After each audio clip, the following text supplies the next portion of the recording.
बारिश ने किया केकेआर का भारी नुकसान, फेल हो गया गंभीर का मास्टर प्लान। तो बात करें कोलकाता नाइट राइडर्स की, तो उनका लीग फेज का जो आखिरी मुकाबला था वो बारिश की भेंट चढ़ गया। हालांकि इस संस्करण में कोई एक भी टीम बादशाह की तरह खेली है तो वो कोलकाता नाइट राइडर्स ही है। इस मुकाबले में बारिश आई, बारिश की भेंट ये मुकाबला चढ़ा, उससे कोलकाता नाइट राइडर्स को बहुत फर्क नहीं पड़ा क्योंकि पहले से ही 19 पॉइंटों पर थे, पहले पायदान पर मौजूद थे और यह तय था कि कोलकाता टॉप 2 फिनिश करने वाली है और यह भी तय था कि वो टेबल टॉपर ही रहेंगे। लेकिन इस मुकाबले में गौतम गंभीर खास रणनीति के तहत आए थे। इस मुकाबले से पहले गंभीर की जो प्लेइंग 11 थी उसमें बड़ा झटका लगा था, बड़ा सेटबैक लगा था। तो जो भी चीजें, जो भी कमियां उस सेटबैक के कारण आई थी उसको टेस्ट करने का सबसे सफल या यूं कह सकते थे कि सबसे सुनहरा मौका यही मुकाबला था आरआर के खिलाफ, क्योंकि यहां पर हारे जीते उससे फर्क नहीं पड़ता, वो वहां पर क्वालिफायर 1 खेलते हुए नजर आ रहे थे। लेकिन यहां पर बारिश आई, एक भी गेंद फेंका नहीं गया और गंभीर अपनी रणनीतियां अमल नहीं कर पाए, यानी जो टेस्ट वो कर सकते थे वो टेस्ट ना हो पाया। किसके कारण? बारिश के कारण। जो मास्टर स्ट्रोक यहां पर गंभीर चलते मास्टर प्लान बनाकर आए थे वो फेल हो गया है। अब सिर्फ और सिर्फ परीक्षा की घड़ी है, कड़ा इम्तिहान होगा और अगर वहां पर फेल तो फेल, यानी जो सेटबैक लगा है उसकी भरपाई वहां पर सही तरीके से नहीं हो पाई, रणनीतियां सही तरीके से अमल नहीं हो पाई तो चीजें कठिन हो जाएंगी केकेआर के लिए। फिर क्वालिफायर 1 में धोखा हो सकता है उनके साथ। तो आइए देखते हैं अपने इस रिपोर्ट में कि क्या मास्टर प्लान था, क्या चीजें गंभीर यहां पर करना चाहते थे और केकेआर के दृष्टिकोण से ये बारिश कैसे कह सकते हैं कि नुकसानदायक साबित रही। इन सभी बातों पर हम चर्चा कर लेते हैं, गौर फरमा लेते हैं। लेकिन इस वीडियो में आगे बढ़ने से पहले आप सभी व्यूअर्स से यही आग्रह है, यही अनुरोध है कि अगर आपको हमारे अपडेट्स पसंद आते हो तो वीडियो को लाइक, चैनल को सब्सक्राइब, फेसबुक पेज पे भैया फॉलो कर लीजिएगा। अगर आप वीडियो देख रहे हो तो कमेंट सेक्शन में कमेंट डाल दीजिएगा कि अब की बार केकेआर आएगी या नहीं आएगी, यानी चैंपियन बनेगी या नहीं बनेगी। अगर हम बात करें फिल सॉल्ट की रिप्लेसमेंट की, तो वहां पर 2 विकल्प मौजूद थे ट्राई करने के लिए गौतम गंभीर के पास, और 2 मुकाबले भी मौजूद थे कि वो उन 2 मुकाबलों में टेस्ट कर सकते हैं, ट्राई कर सकते हैं और कौन सा बेस्ट सुटेबल कॉम्बिनेशन रहेगा उसको प्लेऑफ में उतार सकते हैं। पहला जो सबसे बेस्ट सुटेबल कॉम्बिनेशन नजर आ रहा था वो था कि रहमानुल्लाह गुरबाज को डायरेक्ट फिल सॉल्ट की जगह खिला दीजिए, कोई बहुत ज्यादा परिवर्तन नहीं करना होगा। लेकिन गुरबाज की बात करें तो उन्होंने अपना पिछला जो मुकाबला खेला था वो मार्च में खेला हुआ है आयरलैंड के खिलाफ। 3 T20 मुकाबलों की बात करें तो उनमें उनका स्कोर 5, 3 और 0 का है, यानी उनका बल्ला नहीं बोला हुआ है। आईपीएल 2024 में वो एक भी मुकाबले नहीं खेले हुए हैं, यानी मैच प्रैक्टिस भी गुरबाज के पास नहीं था।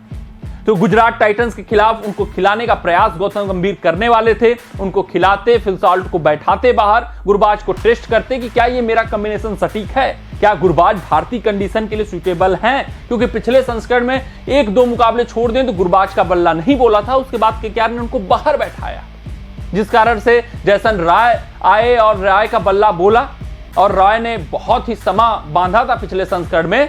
लेकिन इस संस्करण में मजबूरीवश फिल सॉल्ट जब विदाई ले चुके हैं तो गुरबाज को खिलाना है, मौका था उनको टेस्ट करने का, लेकिन गुजरात टाइटंस के खिलाफ नहीं खेल पाए, जिस कारण से चीजें अब कठिन हो गई हैं, मुश्किल हो गई हैं। अपना जो कॉम्बिनेशन है उसको 2 मुकाबलों में ट्राई नहीं कर पाए क्योंकि 2 के दोनों मुकाबले बारिश की भेंट चढ़ गया और इसके कारण कोलकाता नाइट राइडर्स को खामियाजा भुगतना पड़ सकता है। अगर हम बात करें दूसरे कॉम्बिनेशन की जो कि बेस्ट सुटेबल कॉम्बिनेशन लगता है वो ये है कि वेंकटेश अय्यर जो कि अनुभवी बल्लेबाज हैं, जो इस संस्करण में हर मुकाबले खेले हैं, अच्छे फॉर्म में नजर आए हैं, रंगत में दिख रहे हैं और जिन्होंने पिछले संस्करण में ओपनिंग की हुई है, उससे पहले जब ये उभरे हुए थे बतौर ओपनर ही उभरे हुए थे, उनको बतौर ओपनर प्लेऑफ के लिए वो खिला सकते थे, यानी कि जो गुजरात टाइटंस के खिलाफ मुकाबला था उस कॉम्बिनेशन को वहां ट्राई कर सकते थे और फिर जो दूसरा मुकाबला आज कल की दिन भेंट चढ़ गया आरआर के खिलाफ जो था वहां पर वेंकटेश अय्यर को मौका दे सकते थे। लेकिन दोनों ही मुकाबले बारिश की भेंट चढ़ने के कारण ये भी कॉम्बिनेशन गंभीर नहीं ट्राई कर पाए, यानी वेंकटेश अय्यर को भी बतौर ओपनर बल्लेबाज वो मौका नहीं दे पाए। हाँ, वेंकटेश अय्यर बतौर ओपनर बल्लेबाज आते तो वहां एक भारतीय विकेट कीपर बल्लेबाज को किसी की जगह खिलाना पड़ता और वो फिल सॉल्ट की जगह भारतीय विकेट कीपर बल्लेबाज कोई आता, लेकिन वो मिडिल ऑर्डर में स्लॉट होता, वो बहुत चिंता की विषय नहीं होता क्योंकि इनके पास इतने बल्लेबाजों की भरमार है वो जरूरत नहीं पड़ती उनकी बल्लेबाजी की, जरूरत पड़ती भी तो एंकरिंग की भूमिका वो निभा सकते थे। तो अपने दोनों कॉम्बिनेशंस को ट्राई कर सकते थे, गुरबाज को टेस्ट कर सकते थे, गुरबाज को मैच दे सकते थे, गेम टाइम दे सकते थे और वेंकटेश अय्यर को ला सकते थे अगर गुरबाज फेल होते, गुरबाज उनको समझ में नहीं आते। लेकिन गंभीर अपना ये मास्टर प्लान टेस्ट नहीं कर पाए। बारिश की भेंट चढ़ने के कारण लगातार 2 मुकाबले केकेआर की रणनीतियां अमल नहीं हो पाई। अब टेस्ट की घड़ी खत्म हो गई है, अब सिर्फ और सिर्फ अग्नि परीक्षा का समय है और गुरबाज पहला मुकाबला प्लेऑफ में पहली गेंद आईपीएल 2024 का खेलते हुए दिखेंगे। ये कठिन समय होगा गुरबाज के लिए और लेने के देने कोलकाता नाइट राइडर्स के को पड़ सकते हैं, क्योंकि प्लेऑफ में अगर उनका ओपनिंग बल्लेबाज ही रंगत में नहीं दिखेगा, अगर वो सॉलिड स्टार्ट नहीं मिल पाया तो मिडिल ऑर्डर पर दबाव बन जाएगा, जो कि इस संस्करण में कभी हुआ ऐसा नहीं है कि मिडिल ऑर्डर दबाव में आया। या तो नरेन का बल्ला बोला, या तो साल्ट का बोला, या तो दोनों का मिलकर बोला है। अगर गुरबाज और नरेन दोनों फेल हो गए तो फिर चीजें कठिन हो जाएंगी केकेआर के लिए। हालांकि ये 2 मौके थे, वो 2 मौके इंद्रदेव ने छीन लिए हैं इनसे। कमेंट सेक्शन में कमेंट करके हमें बताइएगा कि क्या रहमानुल्लाह गुरबाज, जो एक भी मुकाबला आईपीएल 2024 में नहीं खेले हैं, प्लेऑफ में पहली गेंद से अपने रंगत में दिखेंगे, या फिर केकेआर का जो ओपनिंग कॉम्बिनेशन है उसमें बदलाव होगा, छेड़छाड़ होगा, तो चीजें कठिन हो जाएंगी उनके लिए, मुश्किल हो जाएंगी, दुश्वार हो जाएंगी। कमेंट करके अपना राय जरूर साझा करिएगा। मिलते हैं अगले रिपोर्ट में, तब तक आप अपना ध्यान दें, सुरक्षित रहें, स्वस्थ रहें, मस्त रहें।